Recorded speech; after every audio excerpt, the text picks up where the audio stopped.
Cruz is A, single, B, straight. You can find his profile.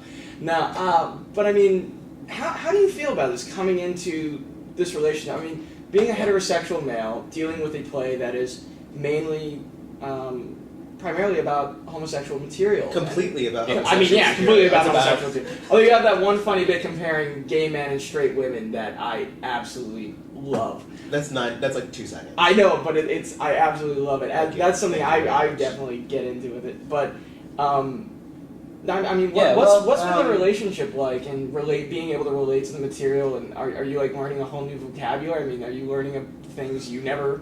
Yeah, I mean, there's definitely some like vocabulary and things that you laughed at me at one of the first rehearsals that we had, because I had been like highlighting things that I was like, all right, I'm not familiar with this reference, I should look this up, and a lot of them were like sites like Manhunt and Adam for Adam. So like some of my research for this show is like going to gay dating sites and being like, okay, that's how these are set up and that's how that works. All right. Did you have to put up a profile though? I didn't go that far with the research. Okay. But, man, that would have been hilarious. But yeah, that might have been a whole different learning experience. That would have been something, yeah. No, but I think that there are definitely some themes that are just universal. Issues about body image and about just finding acceptance in the world, and there are interesting things about technology and how that's affected, people interacting with each other and like how people meet each other, right. Which I definitely identify with. Facebook is evil and has taken over the world. I hardly even ever take anything I find on there seriously anymore. Yeah. I never check it. But everyone participates in that action. Yeah, everybody does. And I don't know. I mean, I did have I had a moment of pause with taking on this project, just because I felt like, am I the right person to be directing this? Sure. Could this be maybe more genuine if the director was gay? Am I bringing the right things to this and whatever? But I think this is a great text. I think this is going to be a great show.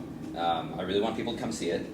And the thing that I finally realized was like, you don't have to be British to direct Shakespeare. You don't have to be black to direct Tennessee Williams. If it's a good text and there's something to be said, then do it.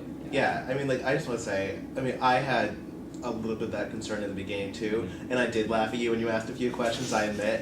But this guy's done fantastic. He totally gets it. He gets it. And he's not afraid to ask questions, so I applaud him for that. I'm also curious, is this the first one-man show either of you have worked on? Yes. That's a whole different, I'm just curious, because I know you, for Mekka at least, you directed Reflection of Perfection in 3 nights last year. You teched Singles Awareness Day, which was a vaudeville show, basically. You directed Table for 3, which was also a very lengthy one. I mean, this is whole new territory here. Right. I mean, I've had some, experience with solo performance. I took a class last year, and did a little showcase at the end. And when I was in high school, I did forensics, aka speech and debate, whatever you guys call it. And so I've done a lot of competitive stuff, performing solo, and I did do one competition where I wrote my own stuff. But this is that's children's literature, right? And then but I mean, it's also guys you're on stage by yourself for 45 minutes. Yes. I mean that's not a 5-minute solo performance piece. This is way more intense. Oh. I mean, what have been the challenges for you guys? I mean, I imagine for you just being able to keep your energy up has got to be a concern. Keeping myself motivated and to keep running in myself. Oh my God, you're opening in a month. You're opening in 2 weeks. You're opening in less than a week. 6 days. 6 days. 6 days. 6. By the time you'll be watching this, it won't be 6 days. It'll be like 3. Yeah. But also, staying on top of things has been, I've also been really concerned about how well I'm going to relate to other people. I mean, people read the postcard and they say, dude, your subject matter's fantastic, I can't wait to see it. I'm like, pressure's on, and I just hope they feel that way when they leave. But also, the body image issues have resurrected themselves as I've written this, because I will be doing this show in my underwear. In his underwear. This is not the first time he's performed with us in his underwear, I will say. But because I'll be drawing so much attention to my body, that's when I that's when I get nervous, and also because I've been working so hard on the show, I have not been able to go to the gym. So it's a vicious cycle. It's vicious. It's vicious. What about from your end, Cruz? I mean, what have been some of the unique challenges working on a one-man show versus a more traditional play form? Yeah, well, I mean, every, like, blocking decision or,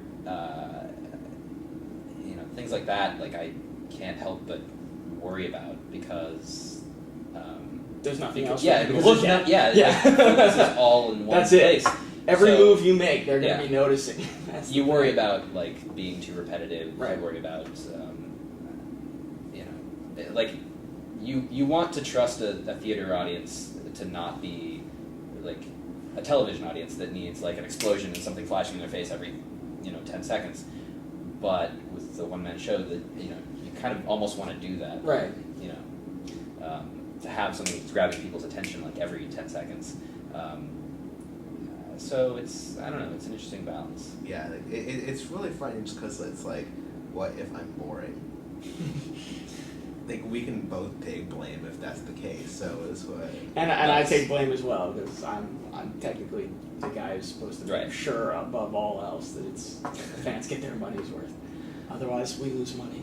But I mean, so we've been at this, guys. This is our second year of productions. I mean, how do you guys feel now working on this company versus a year ago? Terrible, I'm out of here. Yeah? No. Alright.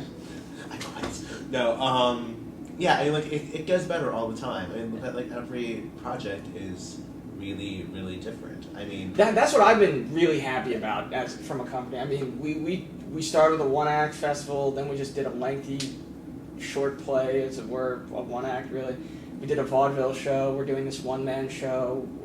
And also because like, I play a different role every show we do. Isn't that kind of cool, though? Yeah, I mean, like, I've done director, I've done house manager-ish things, I'm now writer, I've And performed actor, a couple. Yeah, I did Cupid as well, so... in his underwear. Which we need to get on YouTube. We will. And, yeah, so I mean, like, everything is very different, and obviously I'm partial to this production, but, like, it's great every time.